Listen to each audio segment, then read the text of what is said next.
The following is an Encore presentation of the Read to Lead podcast.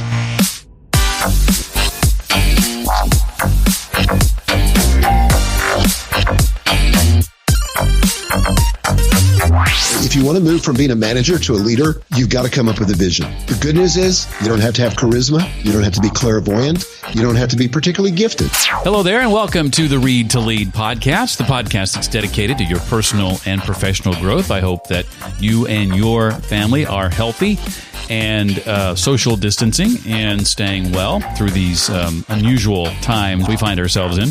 My name, by the way, is Jeff Brown, and I believe that if you desire to achieve true success in your business and in your life, then intentional and consistent reading is a must. I'm so glad that that's something we can continue to do no matter what's going on outside. The Read to Lead podcast is not only going to help you narrow this reading list, but also bring you each and every week key insights and main ideas from some of today's most successful and inspiring authors. Today's guest is someone who has served as my virtual mentor for about a dozen years now. We're going to sit down with Michael Hyatt, author of the brand new book out today called The Vision-Driven Leader. 10 questions to focus your efforts, energize your team, and scale your business. I'll ask Michael to share about how his vision for Michael Hyatt and Company impacted how he and his team chose to address the coronavirus crisis and what you as a leader can learn from it.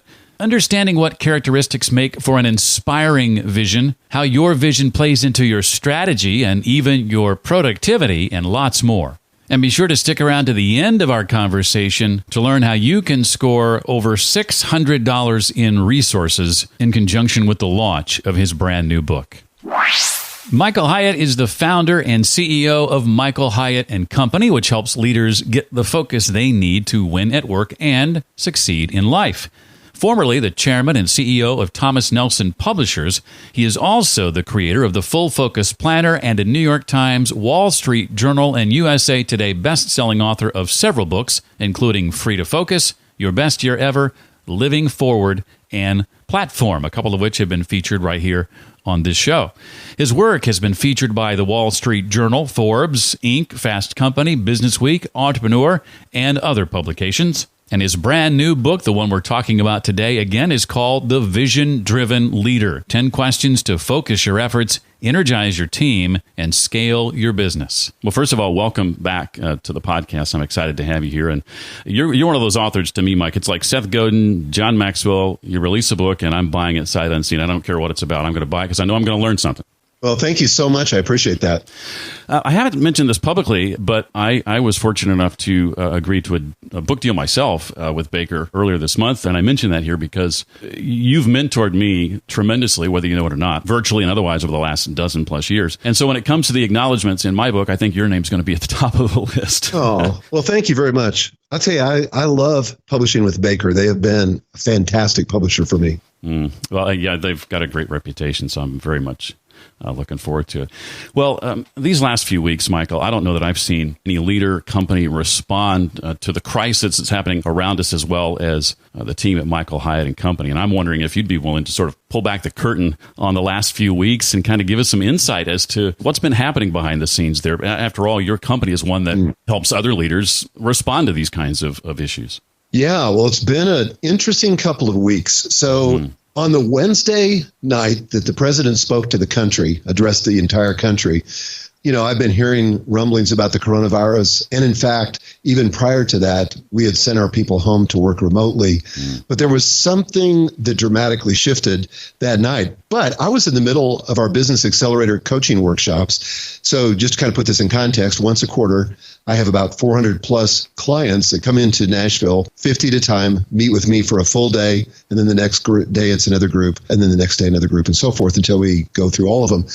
So that Wednesday night happened. The next Thursday morning, we knew that something major had shifted and that we had to respond to it. So as I was getting ready to go to my workshop that day with about maybe 30 clients were going to be there with me that day because about 20 had canceled, I said to my content team about an hour before I was supposed to stand up in front and lead through some content on productivity, I said, you know, this just seems so disingenuous. It seems not that relevant right now. We've got to pivot. So I got together with Joe Miller, who's my chief content officer, and we mapped out kind of a plan for the day. And he was literally that day, I was standing in front of the room, kind of doing one session, talking about how to lead through a crisis. And, I've got a 40 plus year career. I've been through a lot of crises, including leading Thomas Nelson Publishers through the Great Recession. So there's a lot of content, a lot of things that I'd learned, do's and don'ts in that period.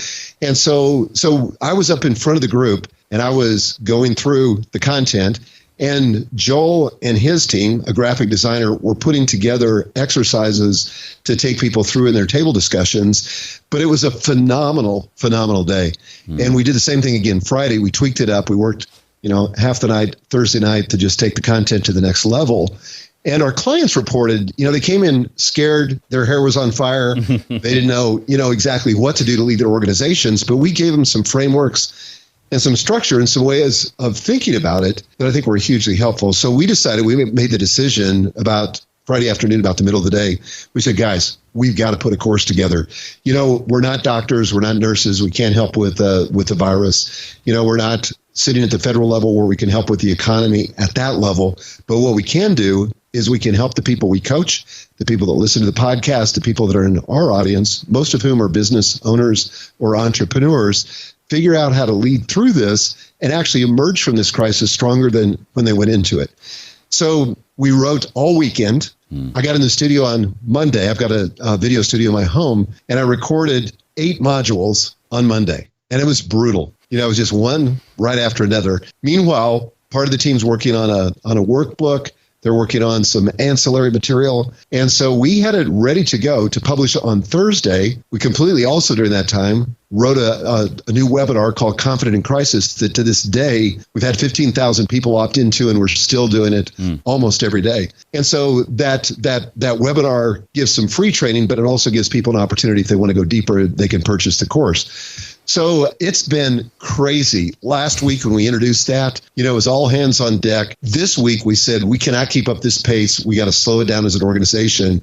And so we said to our team 2 days ago that we're going to go from a 40-hour work week to a 30-hour work week, because not only do we have to preserve, our own personal health in the midst of this crisis, but our team's health and mental well-being. So that's kind of been the last 2 weeks. Wow. I had no idea the links that you'd gone to pull that off. But thank you for kind of giving us a sneak peek into that. The Vision-Driven Leader is a book, obviously, that is quite relevant. I imagine you have found it to be even more relevant now. Vision drives everything, of course. But as we dive into some of the 10 questions, the first one on the list asks whether you're a leader or whether you're a manager. What would you say, Michael, is the major difference between those two, first off? And how might someone who currently finds themselves in that manager role, how can they begin to make that transition to leader?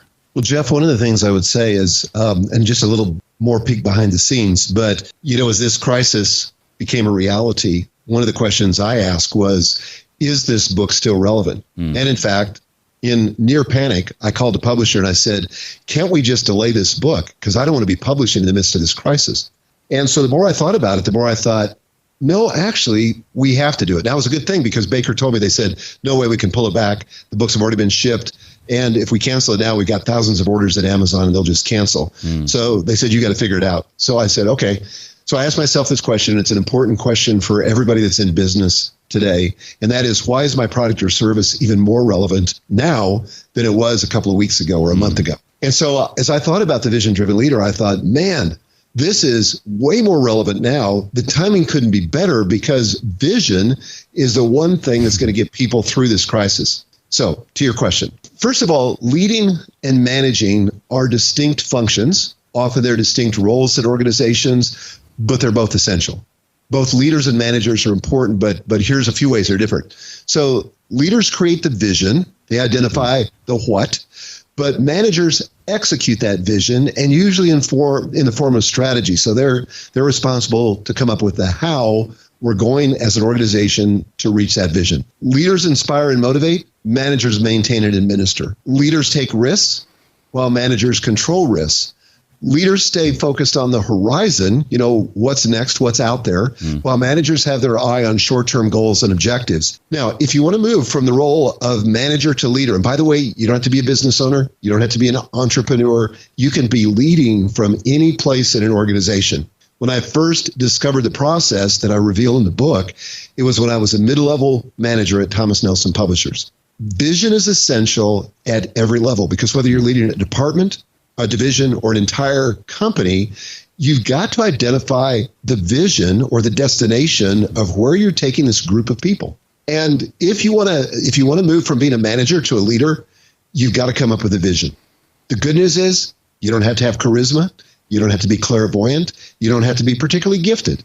All you have to do is follow a simple process, and that's what I outline in the book, so that ordinary people like us, can become visionary leaders. And it's not something you can delegate. There was the former leader that you worked for who would say, hey, pull a team together and go off and do that vision thing for me, would you? Yeah, well, that's exactly what happened to me. And I can't remember if I mentioned this in the book, but the person that did that was my predecessor at Thomas Nelson, Sam Moore. And he's gone now. And Sam was tremendous at execution. And I mean, he built that company, basically from the ground up. I mean, the company had been in business since 1798, but he bought the American version of that back in the 60s and scaled unbelievable heights with it. But it was all around execution. But when it came to vision, he just didn't feel competent. He just didn't feel like, he'd ever been taught that. And in fact, I couldn't find a single business school in the country that teaches vision. I could only find 2 books that talk about vision. And so he gave me the responsibility. He said, look, I want you to lead this committee, and I want you guys to find vision, to figure it out. Because we're getting asked as a public company, what's our vision? Well, we came back with several drafts, and he kept saying, that's not it. That's not it. That didn't resonate with me. So it was just kind of a total waste of time. We never did get to a vision until I became the CEO.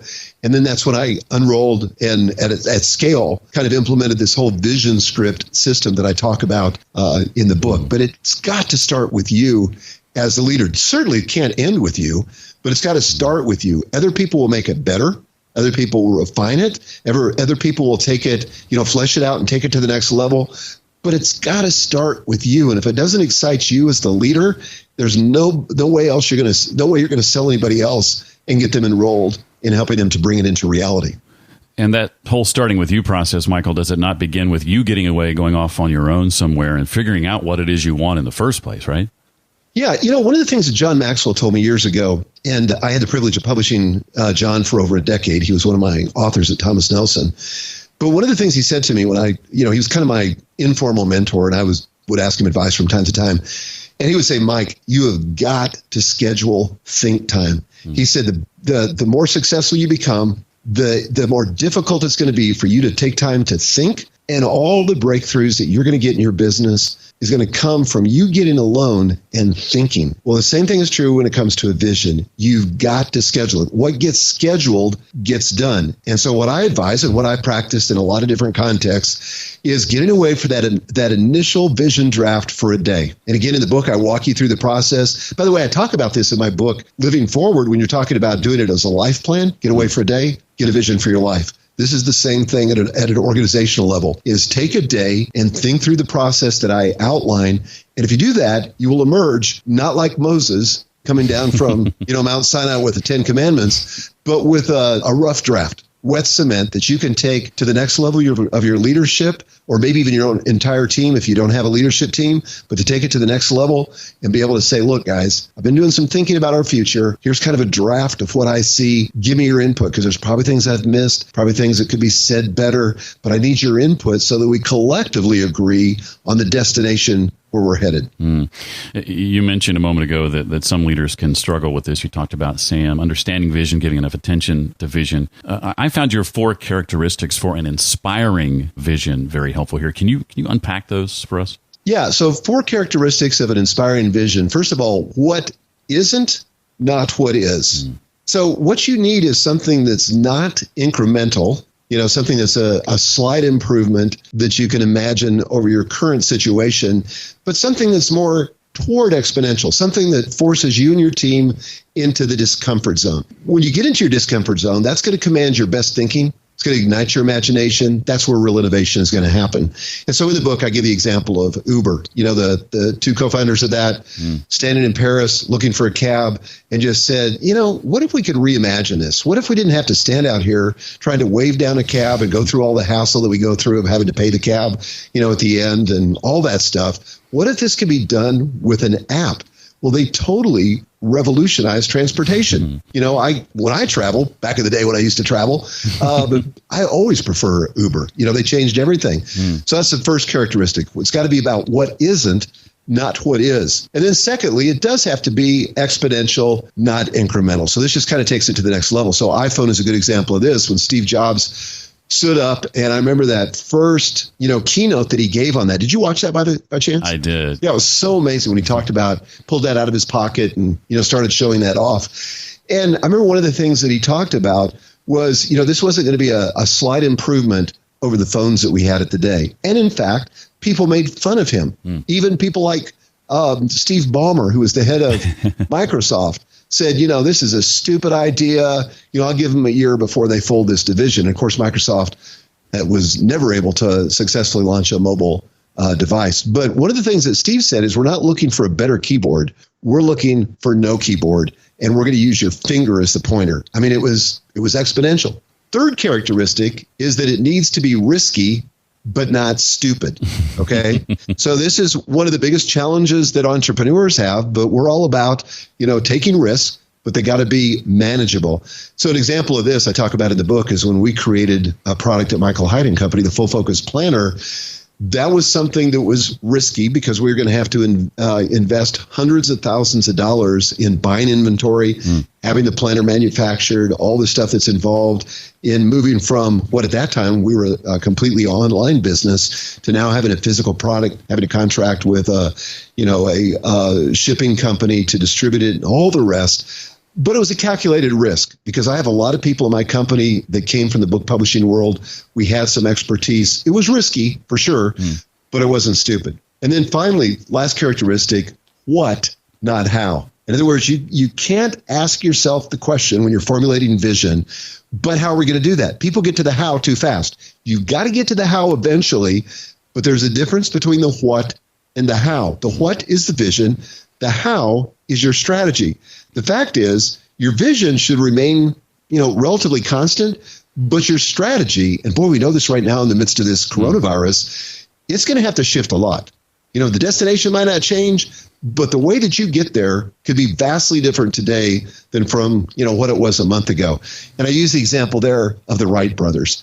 And the Wright brothers are a great example because these guys had a vision for manned flight. And even though there were other organizations out there that were better funded, organizations that were sponsored by the federal government, organizations that were given money to develop it, these were just a couple of guys that basically ran a bicycle repair shop, but had a vision that compelled them to the place where they finally were the ones that had the breakthrough and created manned flight. And of course, the rest is history. You talked about risky, not stupid. In regard to the planner, obviously that was risky, not stupid in hindsight, but you had a lot of people at the time, correct me if I'm wrong, trying to convince you that that was not a good idea. Did anyone ever succeed at getting you close to, hey, this is not a good idea, or did you just stick to your guns? Obviously, in the end you did, but were you ever in doubt? Well, I will say this. At the beginning when my guys brought me the idea, because it was their idea, it was actually Joel and Mike's idea on my team. And so they brought it to me, and I just said, having been in the publishing business, there's a lot about the publishing business model that I absolutely hate. And so I'd kind of been vaccinated against that. Right. And I love the online business because you don't have inventory, you don't have accounts receivable, you don't have to deal with retailers, you don't have all this stuff. So that was kind of affecting my framework. But once I got past that, I said, okay, well, what if we pre-sell these so we don't have to have accounts receivable? And if we manage the inventory, and maybe we can hire somebody, that's got experience with this, so we can take the risk out of that. Then I started to get excited. But then when I got into the marketplace, that was hilarious. So I had all these people saying, on our Facebook ads, and still to this day, I still get this. People will say, yo, it's 2020. We have digital devices. We don't need physical planners. Right. 1999 is calling and they want their planner back, that kind of stuff. But we sold 500,000 of them, so I think it's worked. It's worked out okay. More than half of our business today. Wow. No kidding. Wow. Yeah. Well, what about making your vision practical? How does it tie to strategy, Michael, or even productivity? Yeah, the key thing about a vision is that it does a couple things that are essential. So one of the things you do need in an organization is execution. This is like the Holy Grail. Everybody struggles with execution. Everybody gets frustrated because their team doesn't execute. There seems to be a lot of sideways energy. Maybe people are busy, but they're not all rowing in the same direction. So, it's frustrating. That's because you don't have alignment. And alignment is essential so that everybody's rowing together sequentially. Think about it in a boat. And rowing toward the same destination. So execution presupposes alignment, but alignment presupposes vision. Your job as a leader is to identify the destination and say, this is where we're going. Once you have that, you can align the team, enroll them in achieving that vision, and then you can drive execution. And at a practical level, that vision becomes a filter. It helps you to differentiate between distractions and opportunities. And so, Jeff, one of the things that happens is the more successful you become, the more opportunities start coming your way. And they can swamp you. They can overwhelm you. And oftentimes, distractions show up at your doorstep masquerading as opportunities, but they're really distractions. But without a vision, you don't know which is which. But when you have a vision, you can say, okay, that's outside the scope of our vision. No, that's perfect. That fits exactly within our vision. So the way it works practically is it links strategy and productivity. So let me give you a couple of examples here. So you've got a vision script, and that's, by the way, the term I use in the book, not vision statement, but a vision script, a 3 to 5 page document that's written out, that's more robust than a vision statement could ever possibly be, but it becomes a guiding document for your organization. That will inform your annual plan. So if I've got a vision script where I've stood in the future, metaphorically so to speak, and I've described in the present tense what I see 3 to 5 years out, then when I go into the strategic planning process or the annual planning process, I can say to my team, okay, given our vision script, what needs to happen this year? Helps us, informs the SWOT analysis, strengths, weaknesses, opportunities, threats. It informs our strategic priorities. It informs our goals for this year. It informs, the budget, everything. That annual plan then gets distilled down into quarterly goals. I know you use the full focus planner, so you know the drill. So then into quarterly goals, if your annual plan is your 7 to 10 goals for the year, your quarterly goals are your 2 to 3 goals for this quarter, then down to your weekly objectives, and then down to your daily tasks. So that's how you connect, or that's the linkage between the vision, the strategy, and your daily productivity. And a vision makes all that possible if it's practical. Makes it easier to say heck no or heck yes. That's it. That's it. Well, Michael says the surest test of your vision is whether you can sell it to your key stakeholders. And you mentioned, I think it was Joel and Mike selling you on the planner, for example. What goes into selling your vision inside and outside the company? Well, the first thing you got to do as a leader, you've got to make sure that you're sold on the vision. If you're not sold, you're not going to be in a place where you can sell anybody else. And the most difficult person to sell is usually yourself. I mean, I feel like I can sell anything as long as I'm sold on it. Once I get sold on it, then I can roll other people. So you got to ask yourself the question, is this a future that gets me excited? And it needs to be a future that's bigger than better or superior to the present. This is why it's got to start with you as a leader, because you can't enroll anybody else unless you bought in yourself. So selling starts with you. You want to sell not on your heels, but on your toes, leaning into it. Once that happens, there's going to be a lot of people that you got to sell, starting with your inner circle. So your leadership team, the people that you're counting on. If you're very small, if you're a solopreneur, it may be selling yourself, maybe selling your spouse, maybe you're selling your business partner or a co-investor or somebody else. But it begins with you, then it's got to roll out to the next level, whatever that may look like. People that have bigger teams, there may be a leadership team. Like when I first did that at Nelson Books, which is one of the divisions at Thomas Nelson, I came back with a draft of my vision script, and I got together the 3 or 4, I can't remember now, but the 3 or 4 executives that reported to me, and I said, guys, this is wet cement, but let me tell you why I'm excited about it. And so I began to sell them. So I was enthusiastic. I was very clear, and I talk about how to make it clear and concrete in the book, and I shared it with them. They started to get excited. Then we sold it to the whole team. And then beyond that, you may have to sell it to your board of directors. You may have to sell it to investors. You may have to sell it to customers, but you kind of practice the process of cascading communication. So start with you, move to the next circle out, then the next circle, and the next circle, but you want to keep alignment in all those presentations. Well, you've written a great deal, Michael, about resistance over the years. What for you are the keys to beating resistance as it relates to vision? Yeah, well, anything that's worth doing is going to be opposed, right? Right. So this is a lesson that I picked up from Stephen Pressfield, his book, The War of Art. Right. And so there is this idea of resistance. Anytime you're going to propose a change, anytime you're going to propose an improvement, there's going to be some resistance to that. So you've got to just, be ready for it. So first of all, don't be surprised when that happens. It pretty much happens at every stage along the way when you're trying to move to a different kind of reality.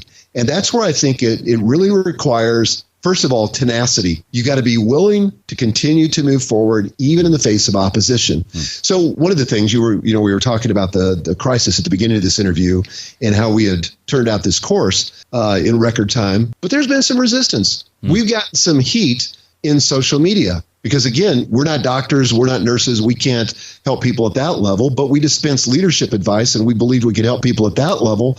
But there were people naturally that said to us, you're tone deaf. You need to shut it down. I can't believe you're exploiting this crisis, that kind of stuff. And so what I said to the team is I said, you know what? If we're not getting that kind of resistance, then we're not trying hard enough. We're not doing it right. So there's going to necessarily be resistance when you've got a vision. There are going to be people that have a different view of the future. And you just have to realize that, but you've got to persevere. You can't fail if you don't quit. One of my favorite chapters asks the question, is it too late? And Michael curates a who's who of companies that have zagged fairly majorly. Michael, talk about some of the different kinds of zags companies can make that can take them to new heights. Yeah, this is pretty interesting. So I talk about the life cycle of a corporation or the life cycle of a business. And you go through a lot of different stages in the life cycle. So, for example, startup, and then an organization that's beginning to rise and get traction, and then transitioning from kind of that startup and early stage to a more mature company. But then if you're not careful, then you get sort of on the backside of the curve and you become kind of a legacy company where you weren't quite what you used to be, but you're still, you got enough momentum to continue to operate. Like Microsoft for years was that kind of legacy company. They had such an enormous installed base that even though they weren't innovating, even though they had lost the imagination of their customers, they were still doing pretty well and continuing to generate cash. But if you're not careful, that can quickly deteriorate into a zombie company where you're kind of, the Walking Dead. It's just a matter of time before you are dead. And so then you can get to the stage where you are, in fact, dead. So in all those different ones, I talk about different companies that illustrate those. I think one of the most interesting ones to me is the dead corporation. Because you think to yourself, how could you zag in a situation like that? And how could vision, raise the dead? How could it resuscitate a dead company? And one of my favorite stories is the story of this little company called Tiny Speck. They had created this gaming platform that just never really took off. But they had also created an internal messaging system that they thought, after they basically went bust, they said, I wonder if we repackage this, because this was an amazing part of our company. We were able to communicate internally in a way that we haven't seen elsewhere. What if we repackaged that and market it and sold it to companies as an internal messaging system and as an alternative to email? Yeah, not like that idea, because I hate email. Well, that company became Slack. Slack now has 85,000 companies using it worldwide, including mine. I just looked, was it yesterday or maybe the day before, but I looked at their valuation, even in the midst of the crisis. The company's worth $15 billion with a B. Wow. Dollars. So that's a great story of resurrection. But the point is, it's never too late. Vision is the thing you need at every stage. You need it as a startup. I'll give the example of Airbnb and YouTube at that point. You need it when you're rising and when you're beginning to get traction. I talked about Instagram and Starbucks in the book. When you're transitioning, when you're mature, like Apple and Amazon are now, they still got to have vision because they don't want to sink back in, or they don't want to sink into that sort of that legacy stage and then the zombie stage. And then when you're a legacy organization like Microsoft, and I love what the new CEO of Microsoft has done with the company in the last couple of years. I think they've completely changed the trajectory of their company as a result of a renewed vision. I know you've got a lot of great resources tied to purchase of the book. Talk about what folks will find at visiondrivenleader.com. Yeah, so if you go to visiondrivenleader.com/read, we've actually produced a set of bonuses specifically for your audience, Jeff. Oh, wow. Yeah, so you're going to get a lot of bonuses. All you have to do is, first of all, buy the book anywhere better books are sold. So right now, where a lot of bookstores aren't open, Amazon or Barnes & Noble, for sure, an online retailer. Save your receipt and come back to visiondrivenleader.com/read. And here's what you're going to get access to. First, you're going to get the Clear Vision cheat sheet, which basically takes everything in the book and boils it down to 7 specific steps that you can take to create your vision. Then, depending on how many copies of the book that you buy, because you may want to buy this for your teammates, you may want to buy it for your clients or customers, vendors, friends, whatever. But if you order 1 to 9 copies, you'll also get free with the book, the audio book, The Vision Driven Leader, which is me reading the entire book. It's a $25 value. You get a free copy of the Free to Focus ebook. So that's a $25 value. You get live vision coaching with me that's going to be starting April the 7th in a private community. The Vision Sharing Guide, how to get your team on board. A 2020 Vision Kit, which has a guide with quotes, tips, and ideas to help you have an unobstructed vision of what's possible. And then a $10 gift card to the Full Focus store. So if you've been wanting to buy the Full Focus Planner, this is a $10 incentive toward that. Again, all that's free for buying 1 to 9 copies. If you buy 10 copies or more, though, you also get everything I've said before, but then a $50 gift card to the Full Focus store, a vision coaching call with one of our business consultants where they'll evaluate and give you input on your vision script, and a recording that I did of a live half-day vision training session. Wow. So those are the bonuses. Well, that's a lot. That is awesome. I had no idea it was that much. That's incredible. And I had no idea you'd created a page just for our audience. So thank you for that. That's how much we love your show. I appreciate that. Well, I think I've heard you say or have written in the past that when it comes to reading, you read not so much thinking about retaining what you read as much as you read often to influence your thinking. Is that a fair way to put it? Totally. Yeah, I want to stimulate my own creativity. I'm looking for the raw material, the raw fodder. So I don't care if I can remember. So I don't read for recall. I read for a lot of other reasons. Well, what have you read recently in the last maybe, say, few months that has left an impression on you to the point that it's something that is you're going to go back to again and again in the future? Yeah, one of the books that I just finished that I absolutely loved was The Ruthless Elimination of Hurry. Have you read that? I have not, no. It's a very Christian book. So, for people that are listening to this that are allergic to that kind of thing, this may not be for you, but it's still got a lot of great, great content in it. And another one is, why are we yelling? It's about civil discourse. And I think it's, particularly important in the environment that we live in today. So that book had a, huge impact on me as well. Can I give you another one? Oh, absolutely. The more the merrier. Yeah, because your show's about reading, right? So this book sounds kind of odd for me because I don't consider myself a life coach. I'm a business coach. But this is a book called Becoming a Professional Life Coach by Patrick Williams and Diane Menendez. And the reason I'm mentioning their names is there's a couple different books by the same title.